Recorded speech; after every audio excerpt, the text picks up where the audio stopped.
তুই গরু কিনতেছিস আর গাজায় আমার ভাইটা কবর খুঁড়তেছে নিজের সন্তানের জন্য।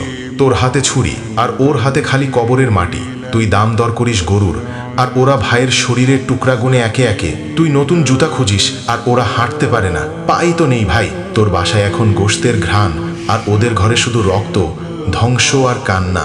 তুই বলিস ঈদ মোবারক, ওরা মুখ খুললেই পরে গোলার শব্দ। তুই ঈদে হ্যান্ডসাম হতে চাস, ওরা আয়নায় নিজের মুখটাও চিনতে পারে না। ভাই, এই ঈদে তুই কি দিবি? শুধু মাংস, নাকি তুই কোরবানি দিবি তোর ভয়, তোর চুপ থাকা, তোর আরামাইশ? তুই চুপ থাকলে জালেমের হাত আরেকটা বাচ্চার গলা পর্যন্ত পৌঁছে যাবে। তুই আওয়াজ তুললে একটা শিশুর মুখে হাসি ফিরতে পারে। ভাই, মুসলমান শুধু নামের জন্য না, মুসলমান মানে জেগে ওঠা, দাঁড়িয়ে যাওয়া। মুসলমান মানে ভাইয়ের কষ্টে নিজের বুক কেঁপে ওঠে। তুই কি মুসলিম না শুধু নামের? নাকি তুই আল্লাহর জন্য বাঘ হয়ে উঠবি আজ? তোর হাতে যা আছে তা দিয়ে আওয়াজ তুল।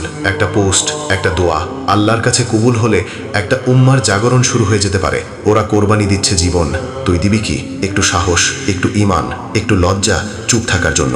এই ঈদে তুই শুধু গরু না, কোরবানি দে তোর ভয় আর জেগে ওঠ, কারণ তুই জেগে উঠলে উম্মা জেগে উঠবে ইনশাল্লাহ।